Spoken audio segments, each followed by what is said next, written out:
Les comento, en estos momentos vamos a tener un simposio por parte de la Sociedad Mexicana de Nutrición y Endocrinología, una mesa de debate, la cual se denomina ¿Cuál es el rumbo en el tratamiento farmacológico de la diabetes mellitus tipo 2? Y para esto cedo la palabra al coordinador, el doctor Fernando Lavalle González, quien es presidente actual de la Sociedad Mexicana de Nutrición y Endocrinología, jefe de la Clínica de Diabetes del Hospital Universitario Dr. José E. González de la Universidad Autónoma de Nuevo León en México y actualmente es profesor asociado de esta conferencia, para quienes pido un fuerte aplauso.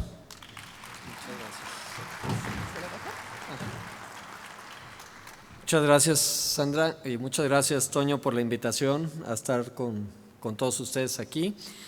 Es para mí un honor estar representando a la Sociedad Mexicana de Nutrición y Endocrino. Actualmente me encuentro como presidente de la misma y en la mesa nos acompañan la doctora Raquel Faraji. Ella es endocrinóloga, formada en Estados Unidos, hizo medicina interna en Miami, hizo endocrinología en Boston y luego se ha dedicado a andar del tingo al tango en la diabetes tipo 1, en lo de trasplantes en Miami y se regresó a trabajar con nosotros acá en México.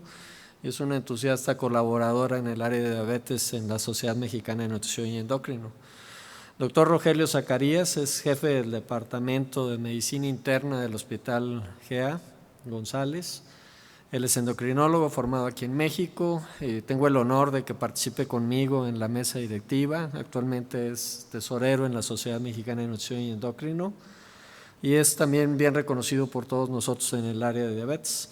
Y nos acompaña el doctor José Jesús Ríos, que creo que no necesita presentación, ya lo presentaron primero en la primera conferencia en este auditorio, pero realmente Chuy es un amigo, inició la aventura del síndrome metabólico con Toño y con un servidor hace muchísimos años, con este grupo de estudio del síndrome metabólico y la resistencia a la insulina. Y Toño y Chuy tienen la particularidad de haber sido expresidente de la Federación Mexicana de Diabetes y expresidente de la Sociedad Mexicana de Nutrición y Endocrino, y también es un buen amigo igual que Rogelio y Raquel.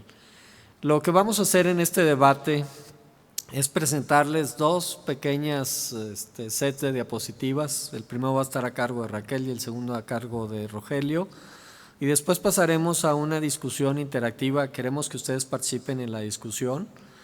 La parte más importante del tratamiento de las personas con diabetes es ponerlo a tiempo, según mi opinión, y lo que veremos aquí es un debate entre si debemos dar monoterapia, terapia dual, terapia triple, cuáles drogas son las primeras que debemos de usar, y aquí queremos la colaboración de ustedes en ese sentido. Podemos escucharlos y pueden hacer todas las preguntas relevantes.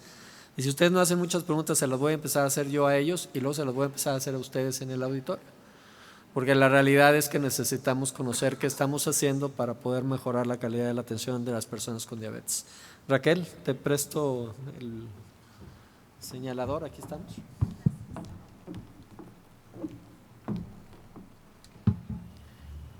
Muchas gracias por la presentación y muchas gracias a Toño por la invitación a participar en este debate.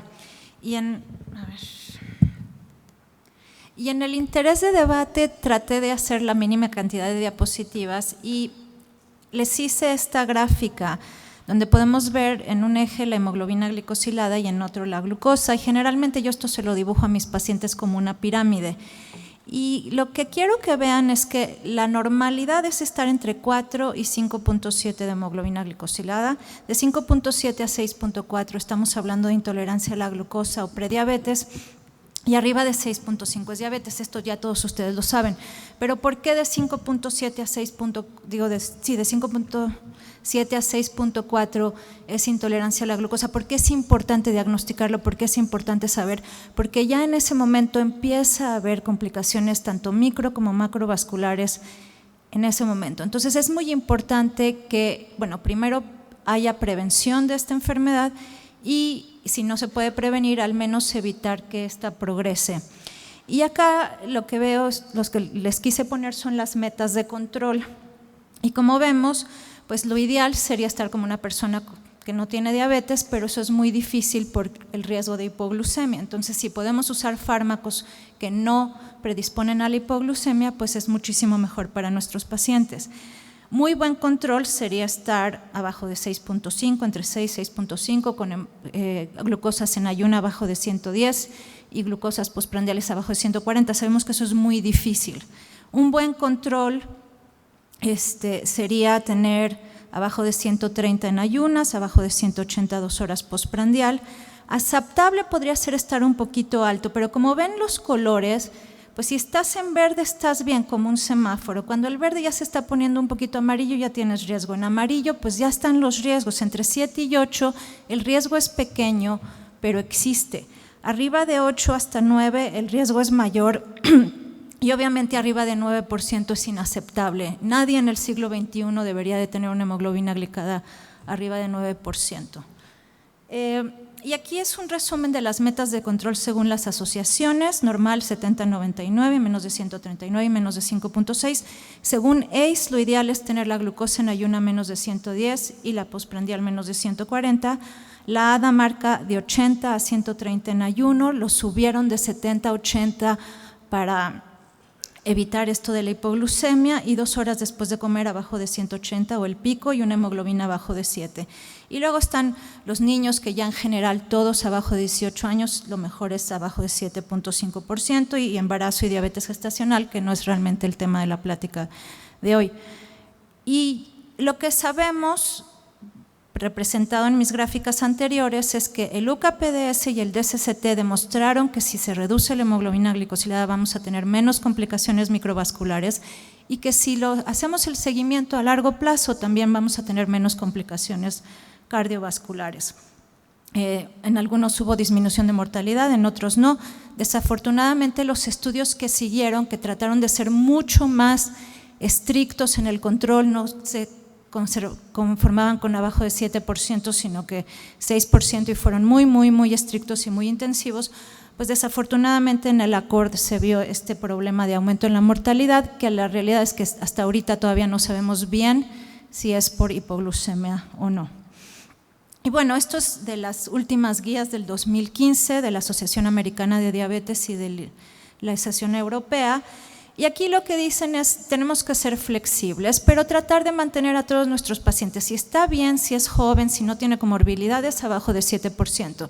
Si hay comorbilidades, no está tan motivado, hay dificultades, la duración de la enfermedad es muy larga, la expectativa de vida es menor, etcétera, podemos dejarlos estar entre 7 y 8, que si recuerdan que no las traje ahora, pero la figura del riesgo de complicaciones en el DSCT o en el UKPDS, entre 7 y 8 la curva todavía es como planita, pero ya arriba de 8 empieza a aumentar mucho las complicaciones y ya es exponencial arriba de 9. Entonces, entre 7 y 8, una persona, ya un adulto mayor, etcétera, pues no tenemos que ser tan estrictos.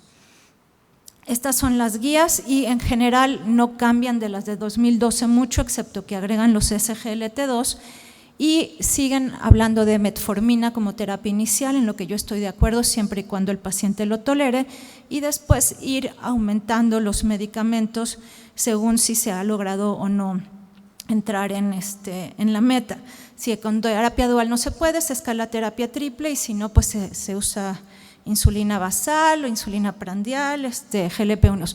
Ahora, en mi experiencia, a los pacientes que he iniciado desde el principio en terapia dual, aunque no tuvieran las hemoglobinas glicosiladas tan altas y todo lo demás, son los que mejor controlados han estado por muchísimo tiempo. Entonces, es posible que una terapia dual sea lo mejor. La plática de hoy no es de insulinas, nada más voy a mencionar que ya existen guías de cómo iniciar insulina basal, cómo escalar ya sea premezclas o agregar una insulina prandial si es necesario, y cómo después escalar a insulinas basal bolo, ¿no? Con más de 2 inyecciones de insulina ultra rápida antes de cada comida. Y obviamente, pues mientras más inyecciones, tal vez es más complejo, pero también mucho más flexible para el paciente, y eso, por ejemplo, en los pacientes con diabetes tipo 1, que es lo que me dedico, es muy importante, pero tenemos muchos pacientes con diabetes tipo 2 con vida flexible y que ya están teniendo menos reserva de células beta y que necesitan necesariamente insulina y tener algo flexible para ellos. Estas son las guías de ACE. ACE lo que dice es hemoglobina glicosilada abajo de 6.5 si es una persona joven sin comorbilidades, y permiten arriba de 6.5 si hay comorbilidades, y según la hemoglobina glicada en ese momento empiezas con monoterapia si es abajo de 7.5, si es arriba de 7.5 empiezas con dual y lo escalas a los 3 meses si no estás en meta a triple, y si no estás en meta pues te puedes ir insulina o GLP-1, y si tienes más de 9% de hemoglobina glicosilada y estás muy sintomático, entonces se usa insulina más otros agentes, y si no estás sintomático puedes usar dual o triple.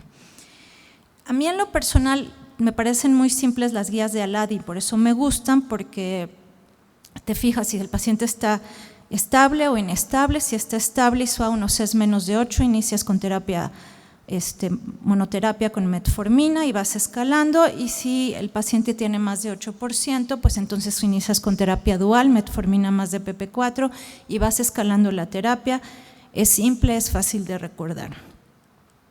Y bueno, nada más los puntos principales de la ADA del 2012, que son más o menos parecidos a los actuales: individualizar metas glucémicas y terapias antihiperglucémicas.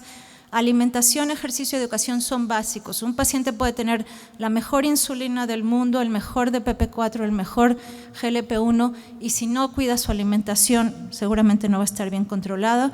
La metformina es primera línea a menos que esté contraindicada, y después de la metformina se puede ir a dual, triple, etcétera, inyectables, y muchos pacientes van a requerir ya sea insulina basal o basal bolo. Y las decisiones, es muy importante que tomemos en cuenta a nuestro paciente, y lo más importante, pues reducir el riesgo cardiovascular, que hasta ahorita pues es todavía un poco difícil.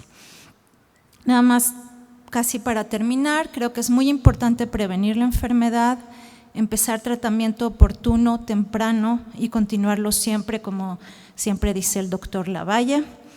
Y el futuro del tratamiento de la diabetes tipo 2, cada vez hay mucho más fármacos, de los cuales nos va a hablar el doctor Rogelio Zacarías, pero la pregunta es, ¿no estará en volver a las costumbres del pasado? Porque ¿qué pasó de los 80s ahora que estamos teniendo tanta diabetes? Tal vez nada más necesitamos volver a las costumbres del pasado. Muchísimas gracias.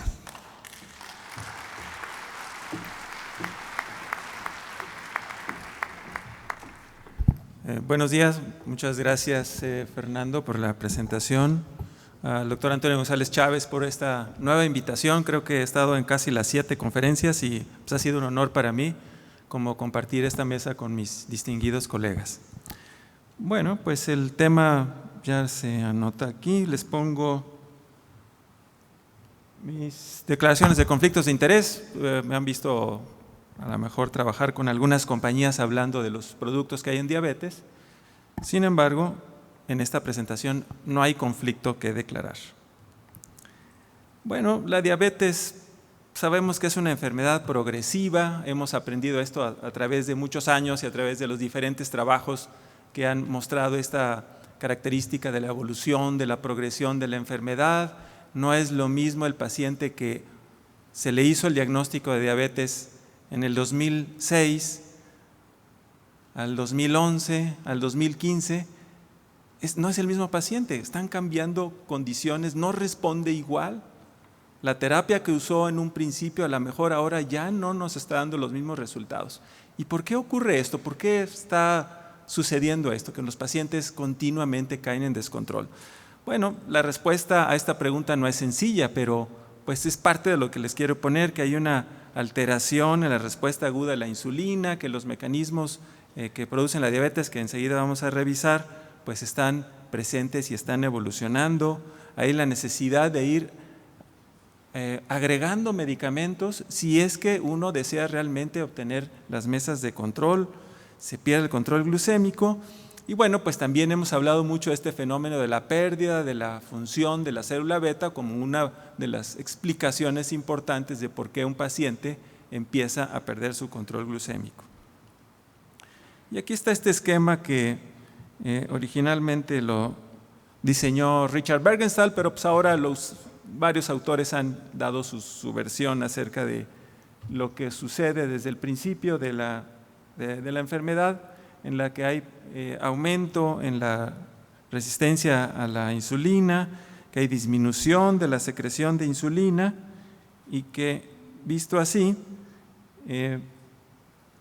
es la historia natural que nos explica por qué un paciente empieza a entrar en descontrol. Tiene resistencia a la insulina desde un inicio, disminución de la secreción de insulina. Pues este concepto, que es un concepto muy sencillo que hemos manejado por décadas, probablemente no sea toda la explicación de la historia, que enseguida vamos a ver. Y entrando a los medicamentos y lo que podrían ofrecer en términos de control glucémico, qué tanto pueden funcionar, está esta tablita en la que se ve que desde cambios de estilo de vida solos, sin fármacos, tienen un efecto sobre la reducción de la glucosa, sobre la reducción de la hemoglobina glucosilada. Y luego pues están todos los fármacos disponibles hasta la actualidad, como son metformina, sulfonilureas, glinidas, las tiazolidinedionas, inhibidores de alfa-glucosidasa, agonistas de receptor de GLP-1, los inhibidores de SGLT2 y obviamente la insulina. Cada uno de estos grupos de fármacos tiene un potencial de reducción de la hemoglobina glucosilada, y que en esta tabla, que es como una tabla muy fotográfica porque no nos dice exactamente en qué momento está uno viendo al paciente, ¿no?, para poder prever este tipo de respuesta. Entonces no es una tabla tan dogmática como para esperar exactamente este resultado que se anota aquí. Esto de las insulinas lo vamos a pasar. Tenemos un montón de insulinas en el mercado y las insulinas tienen diferentes perfiles. La última que tenemos es de Gludec, pero ya vienen en camino otras insulinas que se agregarán a este mercado de herramientas que nos pueden ayudar en el control glucémico de nuestros pacientes. Bueno, aquí sí se anotan otra vez todos los familias de medicamentos que tenemos en la actualidad para tratar la diabetes. Y bueno, pues, ¿cuál es el que deberíamos elegir? Porque pues de eso se trata este simposio, cuál es el rumbo en el tratamiento, con cuál utilizar. Y les marco aquí, metformina para todas las guías ha sido y es un referente muy importante. Casi todas las mencionan como el inicio, aunque ahora ya no es estrictamente necesario metformina, porque pues además hay pacientes que les da uno metformina y no la toleran desde el principio, y se queda uno con esta opción que no le resulta al paciente, que no le resulta porque no la tolera. Y bueno, han desarrollado la metformina de liberación prolongada, que se supone que tiene ese papel para cubrir en los pacientes que no la toleran. Pero el punto es que voy a ver rápidamente en las guías cómo hay otras opciones.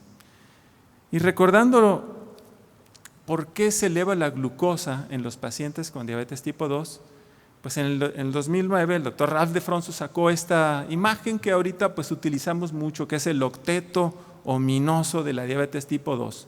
Aquí están las 8 explicaciones, por lo menos hasta ahora aceptadas y conocidas, de por qué la glucosa de los pacientes con diabetes tipo 2 se eleva.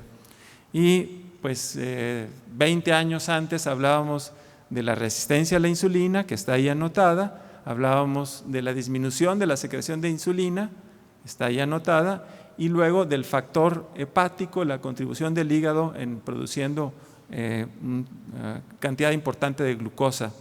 Y entre estas tres, hace 20 años decíamos, esta es la razón de la hiperglucemia. Pues ahora, como verán, pues se han ido agregando pues el asunto del el sistema de las incretinas, de la disfunción de neurotransmisores en el sistema nervioso central, que pueden tener un papel importante en cómo la glucosa y el peso del ser humano pueden verse alterados. Tenemos la contribución del glucagón, tenemos el último de los factores, que es el aumento en la reabsorción renal de la glucosa. Y el papel del riñón, pues que ahora también ya lo podemos modular terapéuticamente, ya tenemos fármacos que nos ayudan a modular el factor renal, induciendo la excreción de grandes cantidades de glucosa, y esto con un beneficio para el paciente. Entonces tendríamos que, por ejemplo, sulfonilureas nos dan una acción en la disminución de la secreción de insulina. La sulfonilurea, su acción básica es aumentar la secreción de insulina. También puede tener un efecto sobre la resistencia, aunque no es un medicamento para resistencia, pero al haber más disponibilidad de insulina hay más captación de glucosa, y tiene su tercer papel en el aumento en la producción hepática de glucosa. Esos son los 3 sitios donde las sulfonilureas pueden tener un efecto. Metformina tendríamos pues el efecto de la disminución de la resistencia a la insulina, tendríamos disminución de la lipólisis y tendríamos efectos sobre el hígado disminuyendo la producción hepática de glucosa. Entonces, metformina con glibenclamida la hemos usado por un montón de años y ha sido el referente mexicano para el control de la diabetes, que actúa sobre esos sitios, sobre esos potenciales mecanismos de acción, y ustedes ven, pues hay varios de ellos que se quedan fuera, que no están siendo atendidos desde este esquema de fisiopatología. Tenemos en las glitazonas este efecto sobre la lipólisis, sobre la disminución de la resistencia a la insulina y también sobre el hígado. Y vean ahora pues cómo las terapias con incretinas, hablando tanto de inhibidores de dipeptidilpeptidasa tipo 4 y de los agonistas de receptor de GLP-1, pues cómo tienen un espectro de cobertura amplio, probablemente por eso pues han sido también exitosos, y también la otra parte pues es la buena tolerancia que han tenido, sobre todo los inhibidores de la DPP-4. Para la disfunción de los neurotransmisores, pues un fármaco de ellos, que es los agonistas de receptor de GLP-1, tienen una acción hipotalámica directa que se ha visto que contribuye tanto a la reducción de peso como para el control glucémico.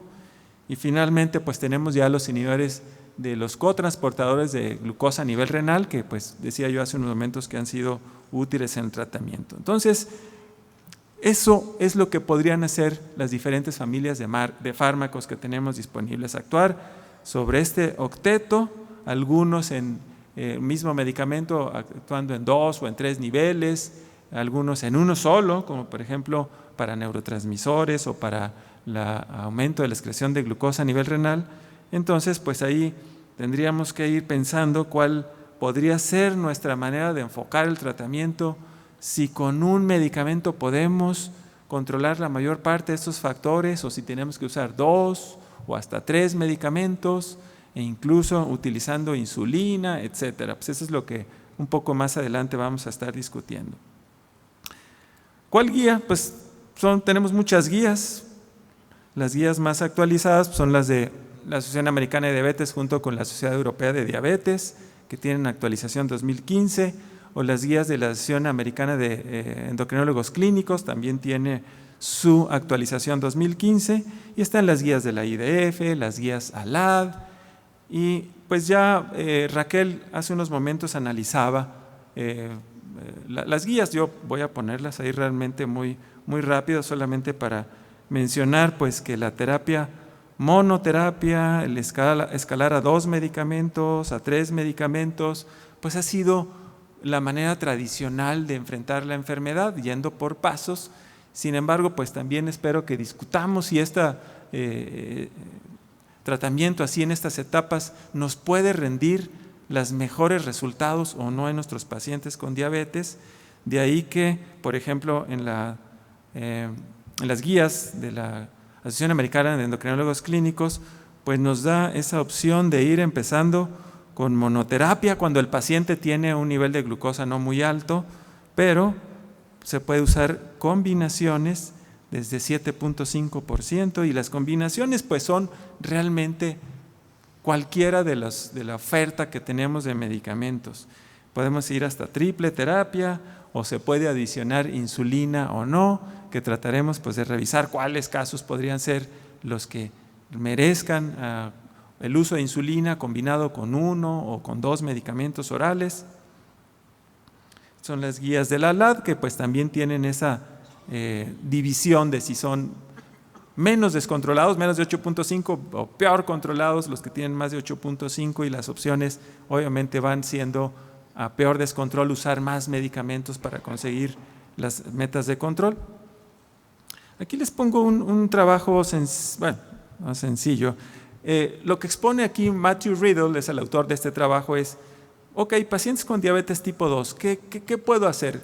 Voy a poner a prueba una revisión en muchos pacientes, en 1,700 pacientes, con un perfil de alrededor de 59 años, que tienen 9 años de evolución de diabetes, y su hemoglobina inicial, su hemoglobina glucosilada es de 8.7, o sea, están en descontrol, y entonces voy a probar si les puedo dar varios hipoglucemiantes orales, es decir, intensificación con orales, o si les doy un esquema de insulina basal, o les doy insulina preprandial con un seguimiento de 28 semanas. Y lo que encontró Matthew Riddle en esta investigación es, vean en la escala de glargina, cómo empiezan con 8.66 y a las 28 semanas, glargina titulada, insulina basal titulada, van a 7% de hemoglobina glucosilada. Y ven la NPH, esta NPH que nosotros aquí en México usamos porque es más económica y que hace una chamba muy parecida. Parten de 8.62 y acaban en 6.9.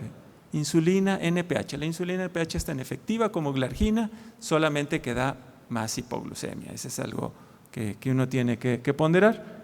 Pero si uno usa intensificación con orales, con una triple oral que sale, aparten de 8.62, terminan en 7.09. Entonces, ¿qué nos dice rápidamente este trabajo? Usted tiene su paciente descontrolado, intensifíquelo.